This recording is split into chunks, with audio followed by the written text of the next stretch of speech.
지난주에도 같은 본문을 보았습니다. 그리고 헤롯에 대해서 보았는데, 오늘도 제목이 헤롯의 두 번째라고 했지만은 사실은 그 헤롯의 그림자에 있는 세례 요한을 보게 됩니다. 세례 요한은 어떤 사람입니까? 그는 출생부터 범상치가 않았어요. 예수님의 태어나시기 6개월 전에, 그러니까 잉태하기 6개월 전에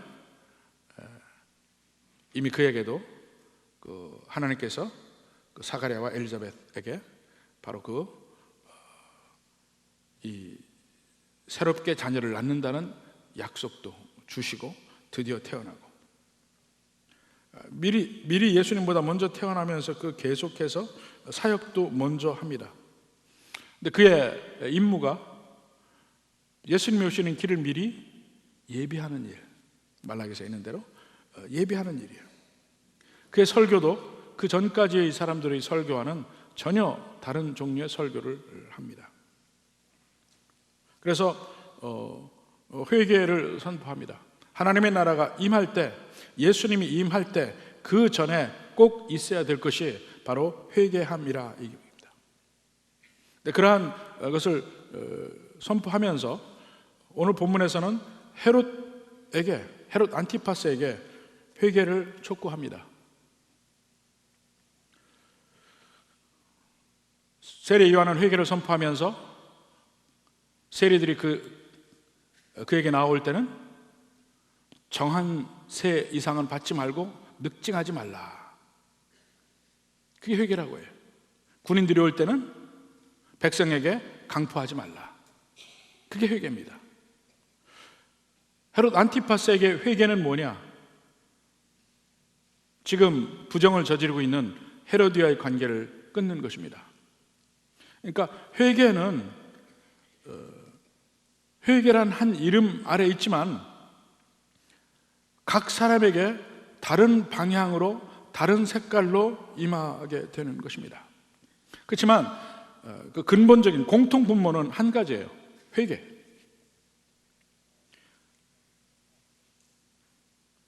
이 마태복음 3장 1절에 보면, 때 세례 요한이 이르러 유대 광야에서 전파하여 말하되 회개하라, 천국이 가까웠느니라. 이것부터 시작해요. 그래서 세례 요한의 모든 사역이 바로 회개에 집중되어 있습니다. 결국 헤롯 왕에게 회개하라고 촉구를 하다가 결국 감옥에 갇히게 됩니다. 그렇지만 그 말을 멈춘 것은 아니에요. 세례 요한뿐만 아니고 예수님도 사역의 첫 시작의 첫 마디가 회개하라, 천국이 가까웠느니라 입니다. 바로 4장 17절에 회개하라, 천국이 가까웠느니라. 종교개혁의 출발점인 마틴 루터가 교회의 벽에 붙인 95개 조항 중에 제 첫 번째 조항이 회개에 관한 것입니다. 이렇게 우리의 삶, 우리의 예배, 우리의 모든 것에 가장 근본에 뭐가 있어야 되냐면 회개가 있어야 합니다. 회개가 우리 모든 삶의 근본이 되어야 합니다. 우리 삶이 이렇게 살아야 된다, 저렇게 살아야 된다, 그 삶의 모든 방향과 방법을 이야기하는데 그 모든 것이 하나로 공통분모를 묶어보면 회개의 삶입니다. 예수님 믿기 전에는 내 마음에 원하는 대로 행동했습니다. 근데 그 마음에 원하는 대로가 결국은 내가 원하는 게 아니었고 마귀의 종노릇 하는 거였다는 것을 예수님 믿고 나서 깨닫게 됩니다. 예수님 믿는다는 게 뭡니까? 나를 사랑하시는 하나님이 계신 걸 알고, 예수님께서 내 죄 대신 십자가에 못 박혀 죽으신 것을 알고, 이제 우리가 그 예수님께 나의 모든 것을 의지하면 구원을 받고 영생을 얻는다. 근데 예수님께 믿고 의지하는 것이 뭐냐 이거예요. 내 죄를 용서해 주신 것이 감사하다, 그 내용이 뭐냐 이거예요. 예수님 믿기 전에 가던 모든 길에서 돌이키는 것. 내 죄를 알면 그 죄에서는 벗어나게 되죠. 죄가 더러운 걸 알면 안 하게 되죠. 요즘에도 나오대요. 여러분 오늘 아침에 계란 드셨습니까? 모를 때는 계란을 먹어요. 모든 계란이 다 그런 거 아닌데. 근데 여기에 잘못하면 내게 건강에 해롭고 죽을 수도 있다, 뭐 이렇게까지 얘기가 나오니까 안 먹죠. 그 계란은 구별해서 먹죠. 건강한 거 아닌가, 그게 들었는지 안 들었는지 구별해서 먹습니다. 참고로 저는 오늘 아침에 계란을 먹었습니다. 무조건 아니라는 게 아니에요. 이 안에 독이 있다 그러면 안 먹을 거 아니에요. 예수님 믿는다는 것은 내가 이제까지 가는 길이 잘못되었고 그 길은 독의 길이다, 죽음의 길이다, 그것을 깨닫는 겁니다. 그리고 그 길이 죽음의 길이니까 내 손을 잡아라, 주님이 얘기하실 때 그 손을 잡는 것이 예수님을 믿는 것입니다. 그러니 그 다음에 내 삶이 생명의 길로 가는 것으로 바뀔 수밖에 없잖아요. 그게 회개입니다. 우리의 모든 삶은 생명으로 가는 길로 가는 것이에요. 그게 회개의 길이죠. 모든 것이.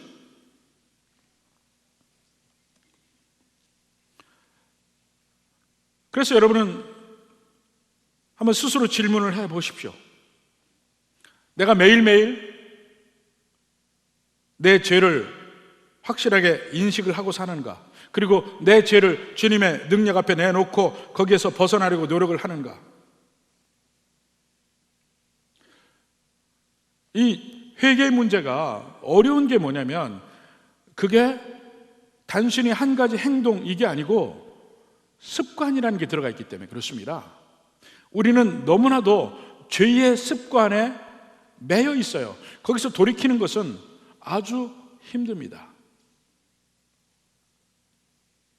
습관을 변화시키는 것은 계속해서 의도적으로 습관과 반대되는 행동을 하려고 노력하면서 그 노력하는 일이 최소한 3개월, 6개월 지나가야 됩니다. 습관의 변화는, 변화된 습관을 갖는다는 것은 이제 새로운 방법의 삶의 방식을 갖게 되는데 그 삶의 방식이 내게 부담이 안 되고 저절로 될 수 있을 때, 그때 비로소 회개가 된 겁니다. 그렇게 될 때 비로소 우리에게는 하나님이 우리에게 주시는 생명의 여러 가지 면을 경험할 수 있게 되는 것이에요. 기쁨도 경험하고 평안도 경험하고. 근데 우리가 예수님을 믿다 보면 우리가 흔히 착각하는 것이 뭐냐면 회개는 예수님 믿을 때 처음에 하는 것이다. 그 다음에는 내가 이제 예수님 믿으니까 더 이상 회개할 게 없다고 생각을 해요.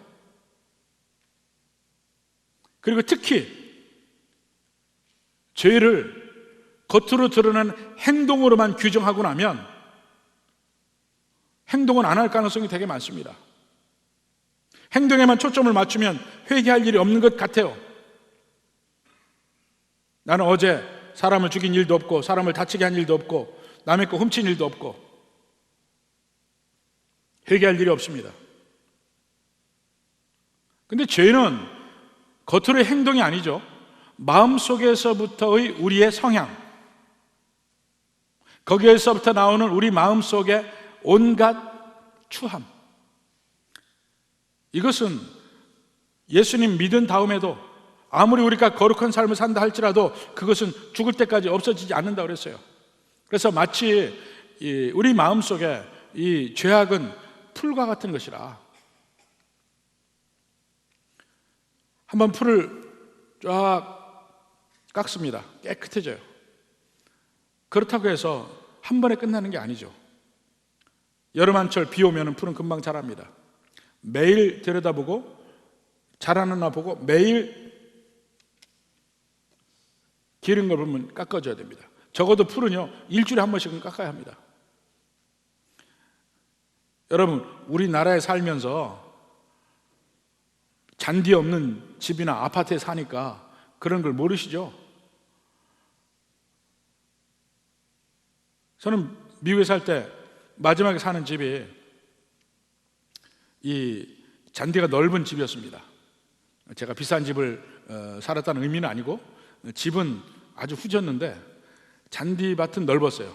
왜 그랬냐면 그 당시 교회는 미국 교회를 빌려서 예배를 드리니까 다른 모든 모임은 우리 집에서 했습니다. 그래서 심지어는 잔디밭이 어느 정도 넓었냐면 거기서 배구 시합도 할 수 있었어요.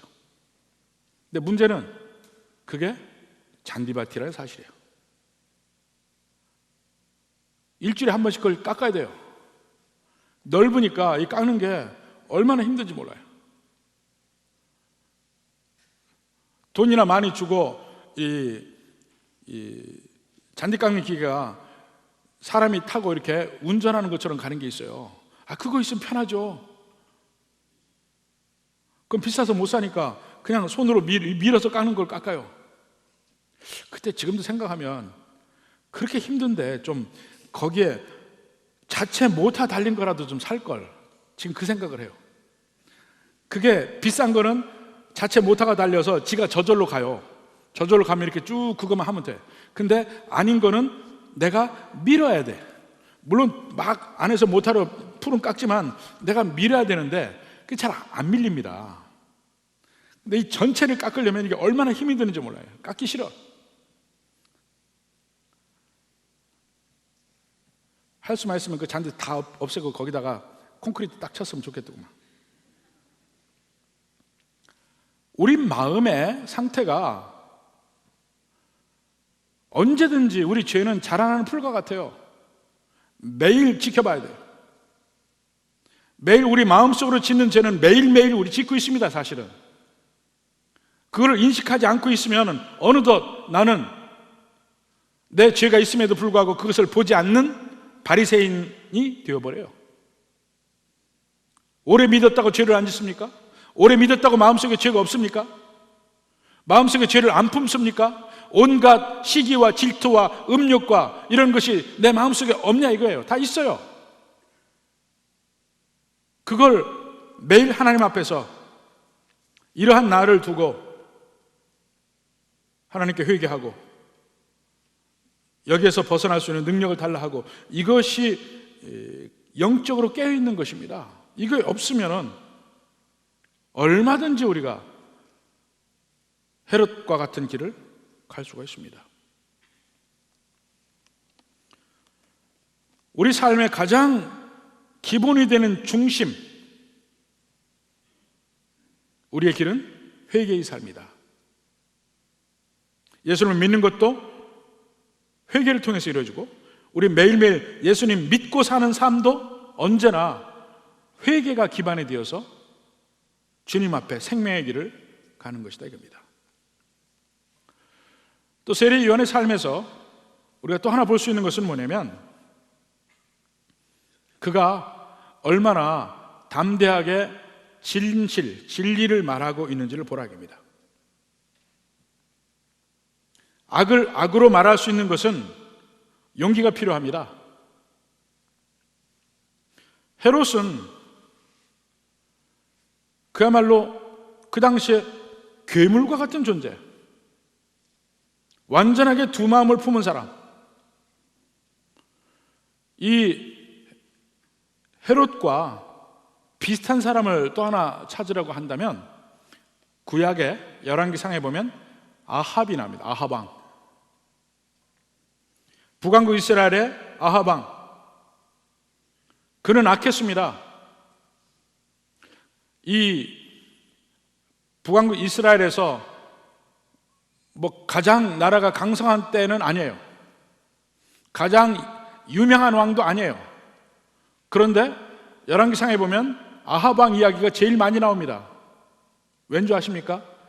그가 악한 왕의 표본이기 때문에 그렇습니다. 악한 왕의 표본이에요. 아합이 나와. 근데 그도 악하지만 하나님을 두려워하는 마음이 있었어요. 그래서 엘리야를 못 죽입니다. 그는 악하지만 나봇의 포도나무가 탐이 나지만 어찌하지 못하고 끙끙 앓고만 있었어요. 근데 그에게는 더 악한 아내 이세벨이 있었어요. 이세벨이 나봇의 포도원도 뺏어주고 나봇을 죽이고, 이세벨은 엘리야를 죽이려고 했습니다. 내가 널 죽이리라. 거기에 겁을 먹고 엘리야가 도망가잖아요. 아합은 그렇게 못했어요. 여기 헤롯 안티파스도 마찬가지예요. 그는 악합니다. 악한 일을 행합니다. 그럼에도 불구하고 다른 쪽에서는 그래도 하나님을 두려워하는 면이 있어요. 한 면으로는 세례요한을 죽이고 싶은데 다른 면으로는 겁나서 못 죽여요. 근데 역시 그에게는 이세벨과 같은 여자가 있었습니다. 헤로디아. 헤로디아는 기어이 세례요한을 죽입니다.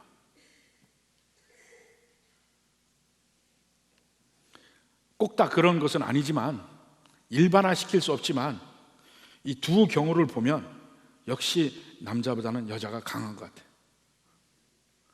세게 나갈 때는 훨씬 더 세, 남자보다. 여하튼 비슷한 면이 있어요. 이러한 그 악함이 있는 헤롯, 더 악한 헤로디아. 근데 그들이 왕과 같은 지위를 가졌다 이겁니다.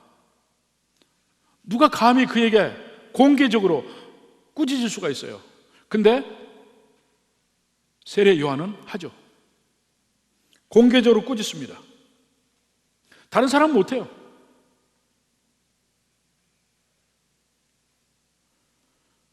엘리야도 마찬가지였죠. 그 당시에 엘리야와 비슷한 그 아합왕에게 무릎 꿇지 않은 선지자들이 있었어요. 그런데 대놓고 이스라엘 전체의 악, 아합의 악을 이야기한 것은 엘리야예요. 그게 왜 어려운 일입니까? 잘못하면 죽으니까. 잘못하면 죽을 수 있는 일인데도 불구하고 선포합니다. 오직 하나님의 사람만이 그런 일을 할 수가 있습니다. 거기에 비해서 거짓 선지자들은 어떤 얘기입니다. 거짓 선지자들은 사람들에게 듣기 좋은 말을 해. 평안한 말만 전하지 회개하라, 잘못됐다, 이런 진실은 말하지 않습니다. 에스겔서 13장 10절에 봅시다.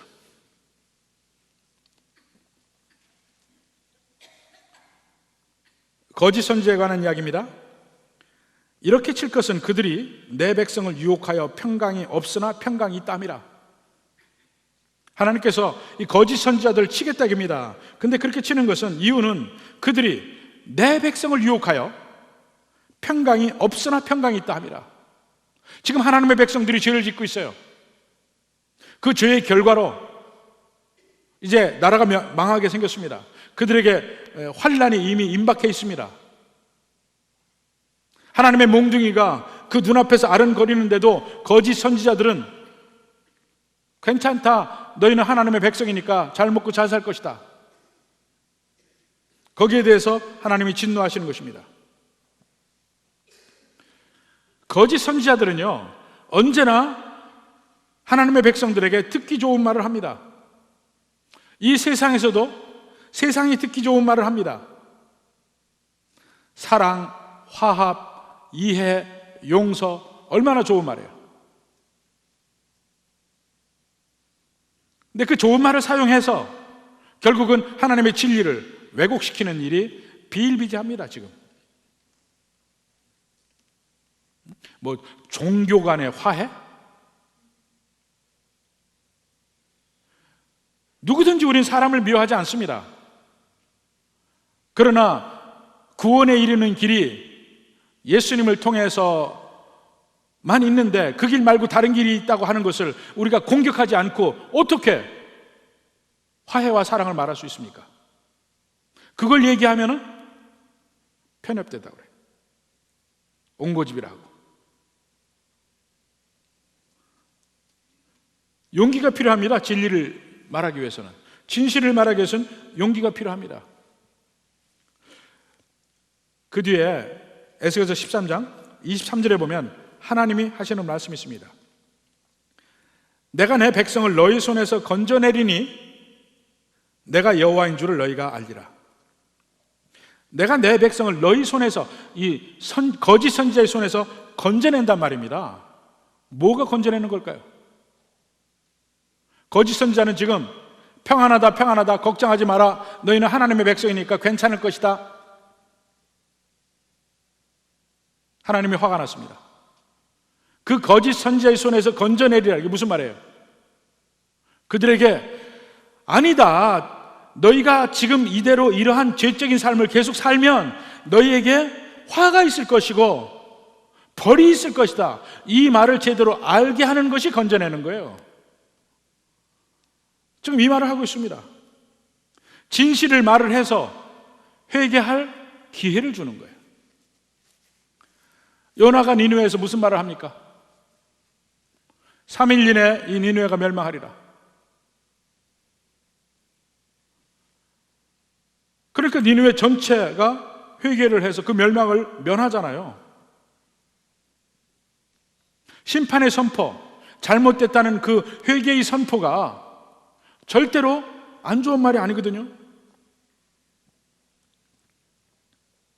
세례 요한은 때와 장소를 가리지 않고 상대편이 이 말을 듣고 어떠한 생각을 할지 관계하지 않고 있는 그대로 죄에 대해서 이야기하고 회개를 촉구했습니다. 사실은 결국 그 결과로 옥에 갇혔다가 결국 죽임을 당해야 되는 그 과정인데도 그것은 생각하지 않았습니다. 혹시 생각을 했을지도 모르죠. 그렇지만 진실을 말하는 데는 주저하지 않았습니다. 사실 이런 면에서 제가 목사로서, 설교자로서 생각하는 바가 많습니다. 여기 세례 요한처럼 진실을 말하는 게 그 쉬운 일이 아닙니다. 처음에 새롭게 교회에 부임해서는 사람들을 모르니까 설교하는 것이 그렇게 크게 부담이 되지 않아요. 사람을 모르니까. 이 말을 들으면 누가 무슨 생각하겠다, 그런 생각이 없으니까 그 담담하게 하나님 말씀을 있는 그대로 전할 수 있습니다. 근데 점점 시간이 지나면서 사람들을 알기 시작하죠.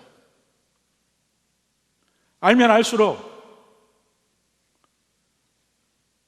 설교를 준비하고 선포하는 것이 점점 힘들어집니다. 왜냐하면 이 말을 하면 누가 힘들어지고 누가 화가 날 텐데, 또 찌른다고 얘기할 텐데, 이런 생각이 들어요.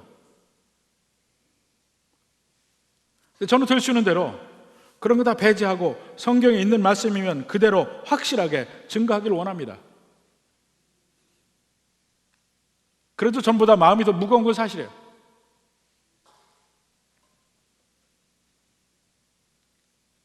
근데 전하고 조금 틀려진 건 뭐냐? 있는 그대로 전하긴 하지만 조금 코팅을 하긴 합니다. 원색적으로 이야기는 안 해요. 근데 참 드러내놓고 원색적으로 이야기를 안 하면 정작 들어야 될 사람도 안 듣더라고. 오히려 거기에 관계없는 사람들이 은혜를 받아. 아, 그렇지, 나도 이제 이렇게 은혜를 받아. 정작 들어야 될 사람들은 귀를 막고 있어요. 물론 할 수만 있으면 사람들과 화평해야 합니다. 모든 사람과 화평해야 합니다. 그렇지만 진실을 말함으로써 관계가 문제가 생기고 하나님의 뜻대로 행동하면서 관계가 문제가 생길 때는 그렇게 해서 나를 싫어하고 공격하는 사람이 생기더라도 그것은 받아들일 수밖에 없습니다. 목사로서. 근데 그게 목사뿐만이 아닙니다. 모든 믿는 백성의 삶이 마찬가지입니다. 에베소서 4장 15절 봅시다. 오직 사랑 안에서 참된 것을 하여 범사에 그에게까지 자랄지라. 사랑 안에서 참된 것을 하라고 그랬죠. 근데 영어 성경에 보면 사랑 안에서 참된 것을 말하여라고 되어 있어요. Speaking the truth in love. 사랑 안에서 참된 것을 말하라.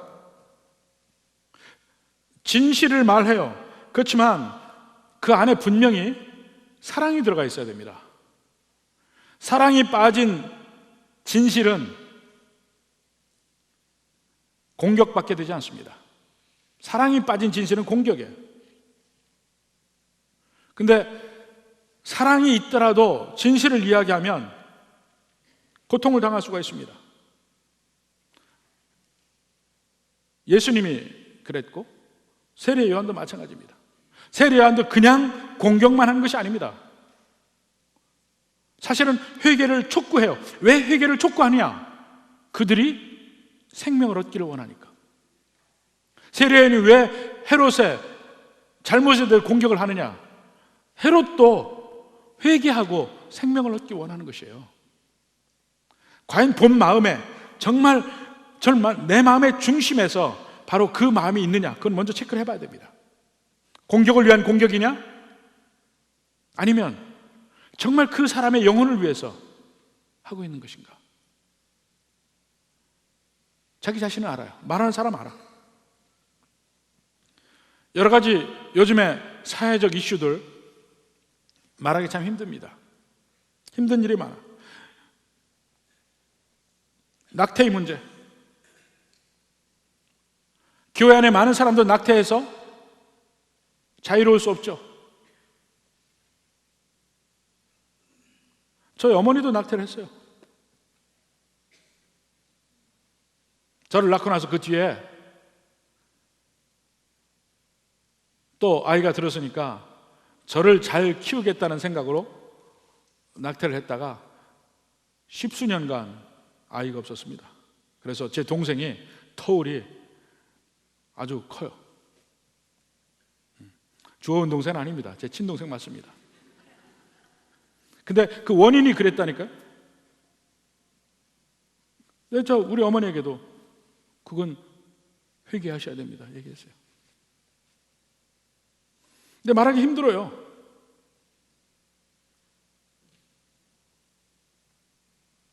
우리 크리스찬들은 어찌하든지 이혼하지 말라. 이것도 말하기 힘듭니다. 요즘에 이혼이 얼마나 아주 보편화된 세상입니까? 사실 한 가지 이야기하면 제가 그런 설교한 이후에 우리 교회에서 한 부부가 떠났습니다. 나중에 교회 분쟁이 생기고 저쪽 편에 갔습니다. 그런 일도 있었습니다. 이런 이슈들이 말하기 힘들지만 이것이 하나님의 뜻을 정확하게 표현해야 합니다. 정부에 대해서도 적극적으로 개진해야 되고. 근데 정작 힘든 것은 언제냐면 제가 목회를 하면서 얘기를 좀 했지만은 우리 지근거리에 우리 주변에 있는 부도덕에서 주변에 하나님 뜻대로 하지 않는 일에 대해서 말을 할 수 있어야 합니다. 이게 훨씬 어려워요. 그냥 일반적으로 사회 현상에 관해서 공격하는 건 쉬워요. 그런데 바로 우리 주변에 내 가까이 있는 사람, 내가 사랑하는 사람, 이 사람들의 잘못을 이야기하는 것은 훨씬 더 어렵습니다. 나와 가까운 사람의 성적인 범죄라든가 간음이라든가 어떤 잘못됨이라든가 정말 힘들어요.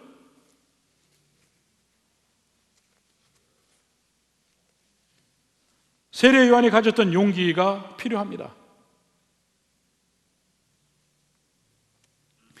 당신 이러한 삶 계속 살면 안 돼.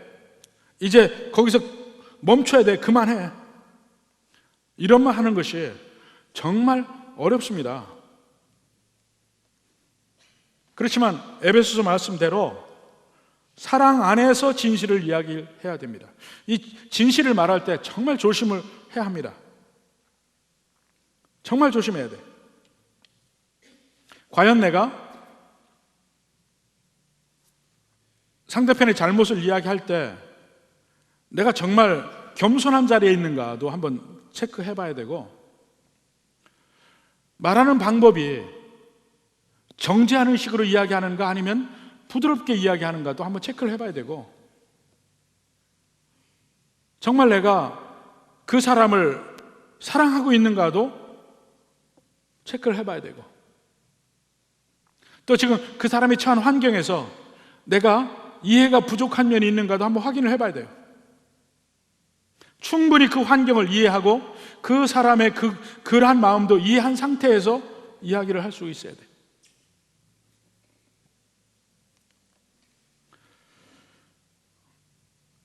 이것을 용기 있게 저도 얘기하는 적이 있습니다. 근데 그보다 훨씬 많은 때 말을 못했어요. 훨씬 많은 때.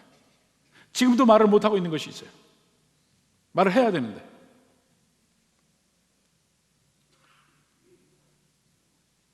왜냐하면 말을 한 이후에 그 다음에 어떤 일이 벌어질지 두렵기 때문에 그래요. 그게 두려워. 세례 요한도 만약에 그 이후가 두렵다면, 두려워서 안 했다면 안 죽었었겠죠.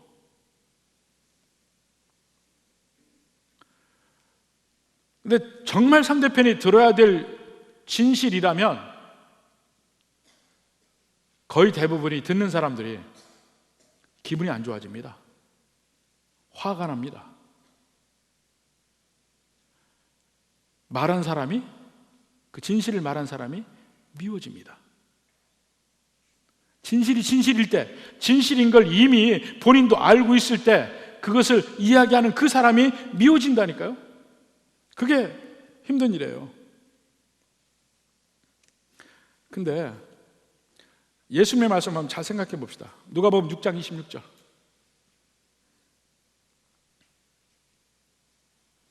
모든 사람이 너희를 칭찬하면 화가 있도다.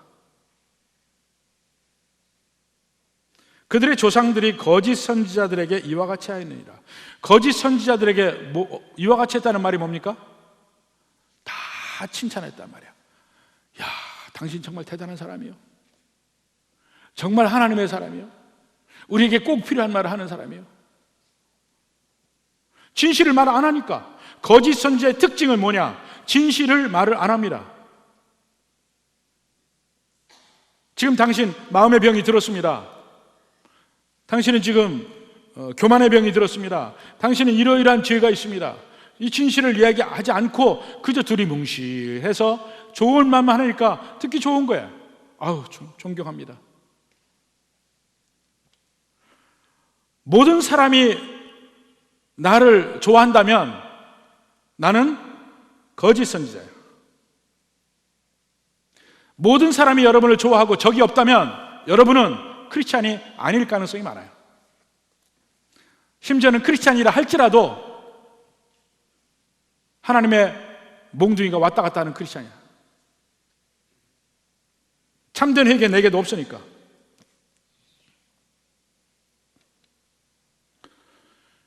하나님의 말씀이 있는 대로 바르게 전하고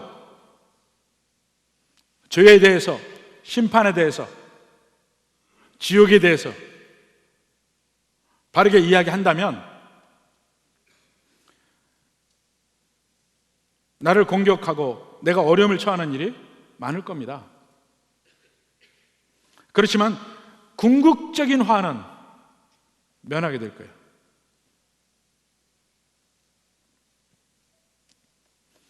여러분에게 적이 없다는 것은 분명히 여러분들은 확실하게 진리 가운데 서 있지 못하다는 증거입니다.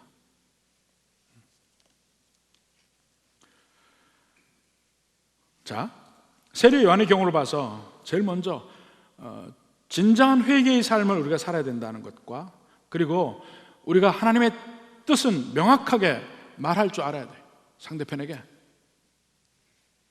상대편의 영혼을 사랑한다면 그들의 잘못됨, 그들의 죄악을 확실하게 이야기를 하는데, 물론 방법은 많이 생각을 해야 돼요. 그렇지만 그것을 이야기해야 되는 것만은 틀림없어요. 그리고 그러한 때에 당연하게 고통과 고난이 임합니다. 그런데 참아야 됩니다. 세례 요한 보십시오. 결국 세례 요한이 한 일은 뭐냐면, 회개하라 회개하라 계속 이야기를 했지만, 그가 한 일은 뭐냐면 이스라엘 백성과, 지금 죄 중에 있는 이스라엘 백성과 하나님 사이를 다시 화해시키고 회복시키려는 노력을 그가 한 거예요. 그러니까 이스라엘 백성들이 회개를 할 때 비로소 하나님과의 관계가 회복이 되고 그들이 생명을 얻는단 말이에요. 그래서 세례 요한이 회개를 외쳤습니다. 그렇지만 그가 외친 그 회개의 설교 때문에, 회개의 메시지 때문에 그는 고난을 받고 마침내 죽임을 당해요.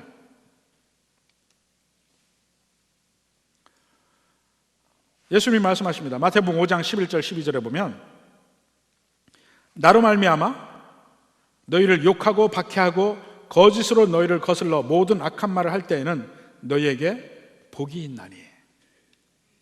우리가 예수님의 뜻대로 행하고, 우리가 예수님의 하시는 말씀 우리가 그대로 행하고 살려고 할 때는 많은 사람들에게 욕을 먹고 박해를 당해요.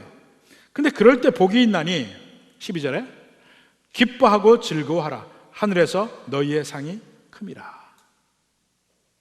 견디란 얘기예요. 이게 다른 말로 하면 하늘에서 너희 상이 크다 하는 얘기 뭐냐면, 지금 현재의 삶에서 욕먹고 박해당하고 이렇게 할 때 견디라는 얘기예요. 나중에 상이 있으니까. 너희 전에 있던 선지자들도 이같이 박해하였느니라. 선지자들을 그렇게 박해했단 말입니다. 백성들이 바른 말을 하는 그들을 박해했어요. 하나님 앞에 경건하게 살 때, 진실을 진실이 알고 말을 하면서 살 때에 그들의 삶이 어떻게 되냐 이거예요. 고난받고 힘들어요. 심지어는 죽음까지 당해. 하나님은 그걸 보고 뭐라고 하시냐 이거예요. 시편 116편 15절 봅시다. 그의 경건한 자들의 죽음은 여호와께서 보시기에 귀중한 것이로다. 여기서 느끼는 바 없습니까? 경건한 사람들이 죽을 수 있다는 거예요. 경건한 사람들이 죽임을 당할 때 하나님이 막지 않으셨다는 얘기예요. 경건한 자들의 죽음은 여호와께서 귀중히 보시는 것이지 안 죽게 하겠다는 게 아니잖아요. 이 면을 잘 생각해 보십시오.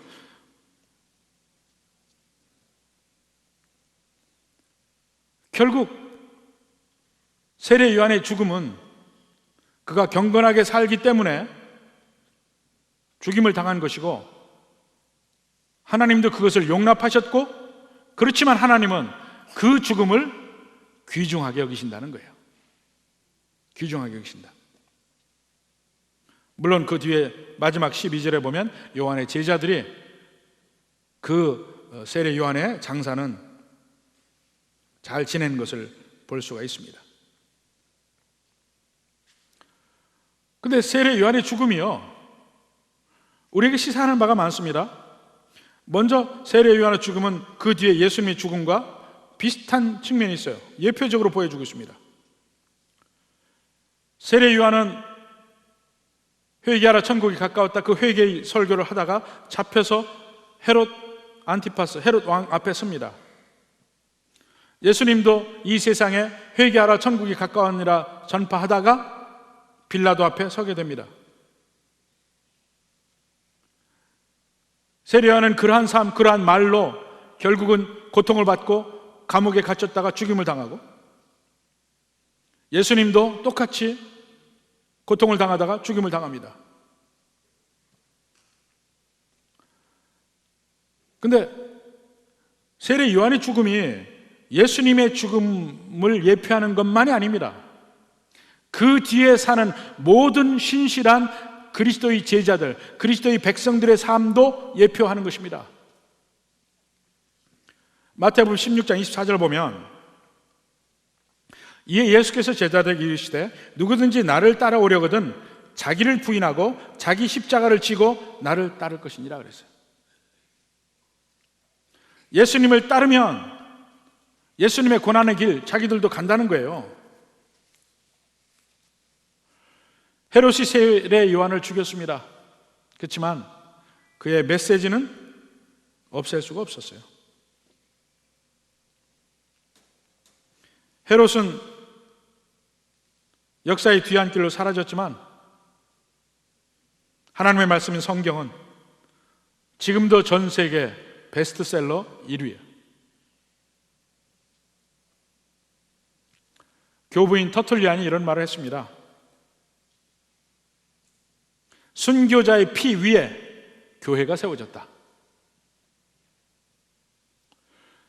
이 세상에 수많은 교회들이 있습니다. 근데 그 전체 교회도 순교자의 피 위에 세워졌고, 한국 교회도 순교자의 피 위에 세워졌고, 개개의 교회 하나하나, 우리 교회가 금년에 100주년 되었지만 우리 광주중앙교회도 수없이 많은 사람들의 헌신과 피와 땀과 고통이 기반이 되어서 우리 교회가 서 있는 거예요. 앞으로 100년은 지금 현재 우리의 피와 땀과 고통과 고난과 이 위에 앞으로 우리 교회도 세워질 겁니다. 여러분은 지금 어디에 있습니까? 여러분은 하나님 앞에 예배 드리러 온 것, 오늘 예배 드리는 그 목적이 뭡니까? 내가 하나님의 백성이니까 당연히 예배를 드린다? 어떤 사람들은 예수님 믿는 목표가 그저 우리 가족의 평안과 건강이에요. 그게 여러분의 목표입니까? 우리의 목표는 주기도문에도 나오지만 하나님의 뜻이 이 땅에 이루어지는 것이 우리의 삶의 목표가 돼야 돼요. 예배의 목표도 참 하나님이신 우리 하나님을 만나는 것이 목표. 그 하나님 앞에서 그 거룩함 속에서 나도 있고자 하는 것이 목표가 돼요. 디모데후서 3장 12절 보면 이게 마지막 얘기예요. 무릇 그리스도 예수 안에서 경건하게 살고자 하는 자는 박해를 받으리라. 오늘날 각 교회마다 예수님 잘 믿으면 고난이 있다, 이 설교를 하는 교회가 과연 몇이나 될까요? 예수님 잘 믿으면 잘 된다, 집에 자식들도 건강하고 모든 일이 잘 될 것이다. 성경은 전혀 그렇게 이야기하지 않습니다. 예수님 잘 믿으면 고난이 있을 거라고 얘기해요. 예수님 잘 믿으면 분명하게 진실을 진실이라고 이야기할 것이고, 잘못된 건 잘못된 것이라고 이야기할 것이고, 그것 때문에 많은 사람들이 기분이 나빠질 것이고, 여러분을 욕하고 여러분을 박해할 것입니다. 그래서 잘 믿는 자는 박해를 받으리라. 아까 거기에 디모데후서 3장 12절 다시 한번 보죠. 경건하게 살고자 하는 자는 박해를 받으리라 그랬죠. 근데 영어 성경은 이렇게 안 되어 있습니다.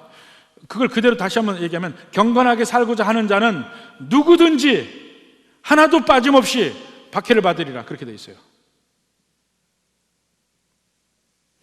Everyone who wants to live in a godly life. 경건하게 살고자 하는 자는 한 사람도 빠짐없이 누구든지 박해를 받으리라. 여러분은 이 안에 속해 있습니까? 그렇지만 우리가 그 박해받는 것을 두려워하지 않습니다. 세례 요한이 죽음을 두려워하지 않는 것처럼 그걸 두려워하지 않는다니까요. 왜냐?